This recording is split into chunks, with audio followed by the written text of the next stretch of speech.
Hello and welcome to the Warfighter Wire, where we talk about U.S. military and DOD news. This is for the week of June 22nd to June 28th. This week in defense and security was dominated by a series of decisive and high-stakes actions that signal a significant shift in U.S. strategic posture. We will provide a detailed look at the direct military strike against Iran's nuclear infrastructure, a landmark and contentious agreement reached at the NATO summit, and a sweeping series of aggressive internal reforms within the Department of Defense aimed at enhancing readiness for an era of great power competition. The most significant military action of the week was Operation Midnight Hammer, a direct kinetic strike against Iran's nuclear program, representing a dramatic escalation in the long-simmering conflict. On Saturday, June 21st, a U.S. joint force conducted what Defense Secretary Pete Hegseth termed a historically successful strike on key Iranian nuclear sites. The primary target was the Fordow fuel enrichment plant, a facility buried deep inside a mountain, with a secondary strike on the Natanz facility. This operation was the culmination of a 15-year intelligence and planning cycle, moving U.S. policy from containment to direct action. The tactical details of the strike are remarkable. According to the chairman of the Joint Chiefs of Staff, Air Force General Dan Kane, the strike on Fordow utilized 12 30,000-pound GBU-57 massive ordnance penetrators, commonly known as bunker busters. 2 additional MOPs were used against Natanz. General Kane provided a rare look into the execution, explaining that planners had targeted the facility's ventilation shafts as points of entry. Iran had attempted to fortify these shafts by placing large concrete slabs over them in the days preceding the attack. The U.S. plan accounted for this, allocating 6 bombs for each of the 2 targeted shafts. The first bomb in each sequence was used to obliterate the concrete slab, followed by 4 more bombs dropped at slightly different angles to destroy various parts of the underground complex. A 6th bomb was dropped for each shaft as a failsafe to guarantee mission success. Iran launched a counterattack on Monday, firing on Al Udeid Air Base in Qatar. General Kane lauded the 44 soldiers who remained at the base to operate 2 Patriot missile batteries. He stated they absolutely crushed it, and successfully defended the installation with only about 120 seconds of warning time. Following the physical battle, a fierce information war began. The administration, led by President Trump and Secretary Hegseth, projected an image of absolute success. President Trump stated on social media, "Nothing was taken out of facility," and Secretary Hegseth declared the sites completely and fully obliterated. This official narrative was quickly challenged by a leaked early assessment from the Defense Intelligence Agency, or DIA, suggesting that while the strikes caused significant damage, they had not totally destroyed the sites and had only set back Tehran's program by a few months. Secretary Hegseth's response was swift and aggressive. During a Pentagon press briefing, the former Fox News anchor spent a significant portion of his time lambasting the media for focusing on the preliminary DIA report, personally insulting reporters and accusing them of attempting to undermine the president. He announced that the administration was launching an investigation into the source of the leak. Instead of addressing the substance of the DIA's findings, Hegseth and other officials promoted a CIA statement and other intelligence, including from Israel and Iran itself, which they claimed supported the view that the facility was inoperable. This was partially corroborated by the chief of the International Atomic Energy Agency, Rafael Grossi, who confirmed that the centrifuges at Fordow were no longer operational due to the vibrations from the blasts. The handling of this post-strike narrative is significant. The military operation was only one part of the objective. The second, equally important part was the complete domination of the information space. In Europe, the week saw a fundamental restructuring of commitments within the NATO alliance, driven by persistent U.S. pressure.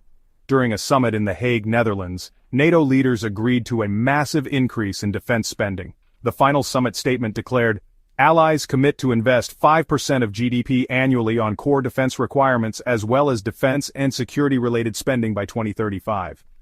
This represents a quantum leap from the 2% of GDP target that the alliance had struggled to meet for years. The new 5% target is strategically divided into 2 components. The first is a target of 3.5% of GDP for core defense spending. In a significant redefinition, this category will now include the value of military support provided to Ukraine, offering a new way for allies to meet their obligations. The second component is an additional 1.5% of GDP for a broader category of defense-related spending, which includes investments in dual-use infrastructure like roads and bridges as well as spending on countering cyber and hybrid threats. The summit was not without friction. Ahead of the meeting, President Trump once again raised doubts about the U.S. commitment to NATO's Collective Defense Guarantee, Article 5, before later reaffirming it. Spain emerged as the most prominent holdout against the new spending target.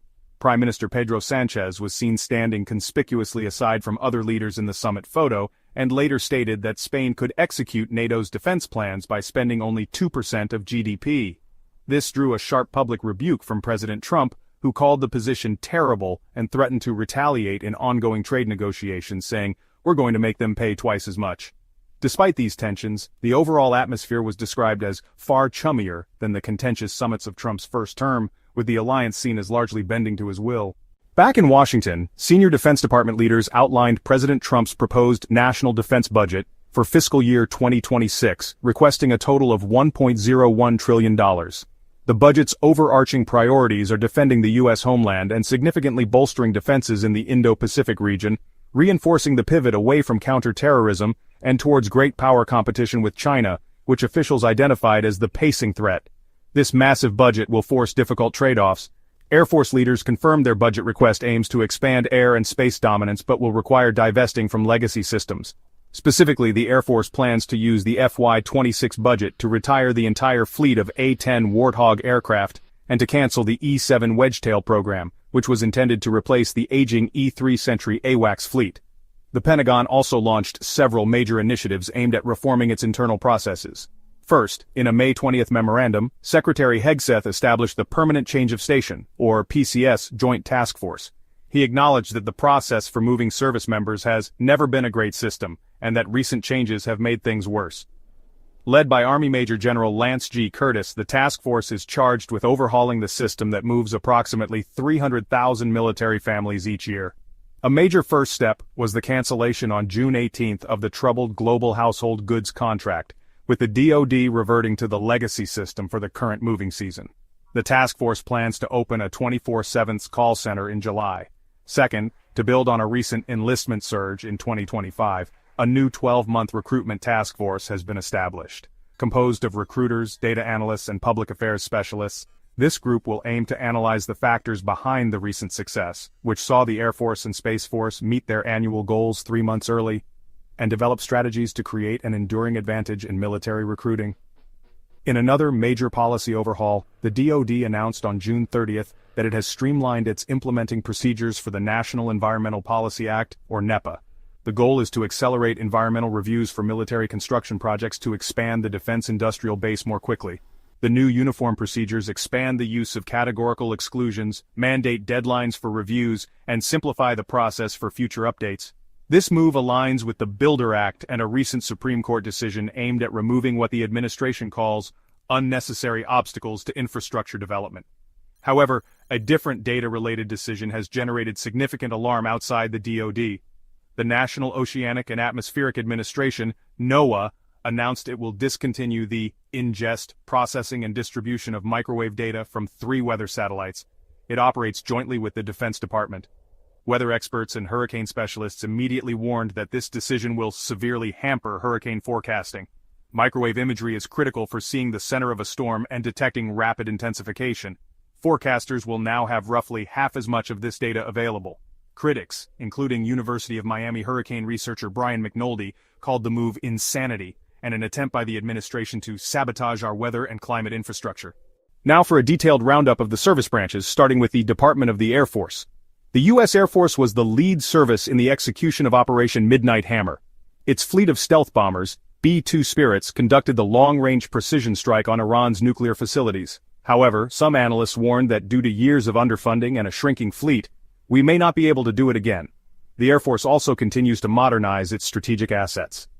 The B-52 Stratofortress, which just celebrated the 70th anniversary of its first operational delivery on June 29, 2025, is set to continue flying into the 2050s. The Air Force is proceeding with 2 major upgrades, a new engine program and a new radar program, which will transition the aircraft to the new B-52J designation. Air Force units were also engaged in large-scale exercises around the world. These included Red Flag Alaska 25-2, a Pacific Air Forces-sponsored exercise with over 70 aircraft from 4 nations, Pacific Warrior 2025 in Guam and Hawaii, focused on operating in a contested environment, Atlantic Trident 25 in Finland with our newest NATO member, and Akshumkar 2025, a Kyrgyz-led exercise in Central Asia focused on disaster relief. In personnel news, the Air Force announced on June 30th it had met its FY25 recruiting goals 3 months ahead of schedule. In a major shift, the service is implementing a complete rewrite of its basic military training curriculum to be more physically demanding, even eliminating alternate components for the fitness test for trainees who fail an initial assessment. The U.S. Space Force continues to be a powerful draw for talent. For the 6th consecutive year, the service met its annual recruiting goal, achieving its FY25 target of 800 new Guardians 3 months early. The quality of these recruits is notably high. More than 1 in 5 holds a college degree, and 93.5% scored above average on the Armed Services Vocational Aptitude Battery. To sustain this, the first dedicated Space Force recruiting squadron has been established. On June 24th, the service also launched the Civilian Human Capital Evaluation and Accountability Program, designed to strengthen the management of its civilian workforce by leveraging data. The U.S. Navy's global operations this week were extensive, demonstrating its role as the nation's primary instrument of forward-deployed power projection. As of June 30th, the Navy's total battle force consisted of 293 ships. Of these, 103 were deployed globally, with another 86 underway for training. The heaviest concentration of naval power is in the U.S. Central Command region. 2 full carrier strike groups, centered on the USS Carl Vinson and the USS Nimitz, are operating in the Arabian Sea. In the Indo-Pacific, the USS George Washington is on patrol in the Western Pacific, while the USS America Amphibious Ready Group is operating in the Coral Sea. And in the Atlantic, the USS Gerald R. Ford Carrier Strike Group has departed for a scheduled deployment. The Navy's missile defense mission in the eastern Mediterranean is critical, with 5 Arleigh Burke-class guided missile destroyers operating there to provide ballistic missile defense for Israel. These ships have intercepted multiple Iranian ballistic missiles since June 14th. In a highly symbolic policy decision, the Department of the Navy announced that the fleet replenishment oiler USNS Harvey Milk was being renamed the USNS Oscar V. Peterson. Peterson was a chief water tender who posthumously received the Medal of Honor for his actions aboard the USS Neosho during the Battle of the Coral Sea in 1942. The original naming for Harvey Milk, a Navy veteran and pioneering gay rights activist, was a deliberate decision by a previous administration to signal diversity and inclusion. The renaming represents a direct and potent reversal of that cultural signal, indicating an effort to roll back what some may perceive as woke influences and re-center the institution's culture exclusively around traditional warfighting values. The U.S. Marine Corps activities showcased its continued transformation under the Force Design 2030 concept. The Corps' primary efforts were concentrated in the Pacific Theater. Marines from the Marine Rotational Force Darwin are currently in Palawan, Philippines, for a bilateral exercise focused on coastal defense. This followed Exercise Southern Jackaroo in Australia, where they trained alongside Australian and Japanese forces. A significant technological milestone was achieved when the 22nd Marine Expeditionary Unit conducted the first-ever flight of the Jump 20 uncrewed aircraft system from the flight deck of a San Antonio-class amphibious transport dock ship, a pivotal step for maritime surveillance capabilities. In a more controversial role, approximately 800 active-duty Marines were deployed to Los Angeles to secure federal facilities amid protests, a mission that has drawn legal scrutiny. The U.S. Army's activities this week highlighted significant friction over the domestic use of its troops.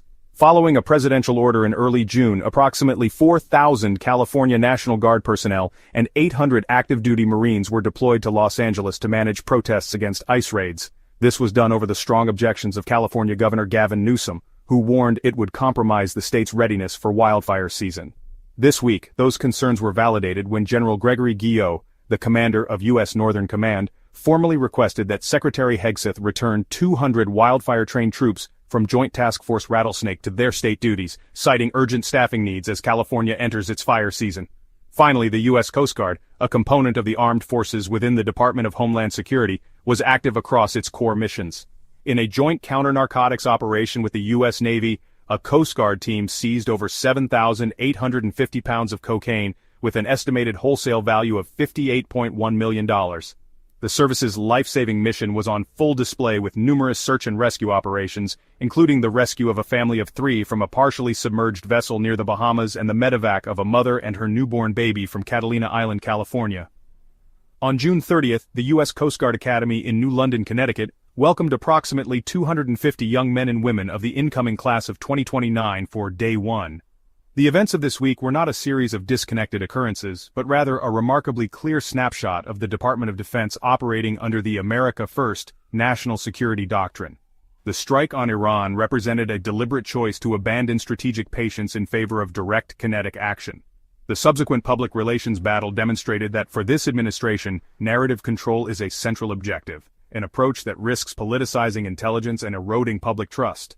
Similarly, the landmark 5% NATO spending agreement was a victory for transactional diplomacy, achieved through immense pressure and leveraging U.S. security guarantees. However, this success came at the cost of alliance cohesion, creating public friction with allies like Spain.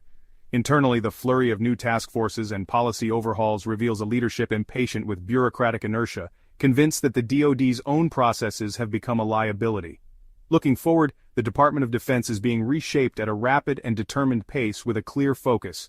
Prepare for a high-end conflict with a peer competitor. The long-term consequences of this approach, however, remain uncertain. It is yet to be seen whether the emphasis on immediate, measurable results and the disruption of institutional and international norms will ultimately forge a stronger, more lethal joint force, or if it will degrade the foundational elements of trust, partnership, and stability upon which American national security has long rested. That's all for this week's detailed roundup. Thank you for watching.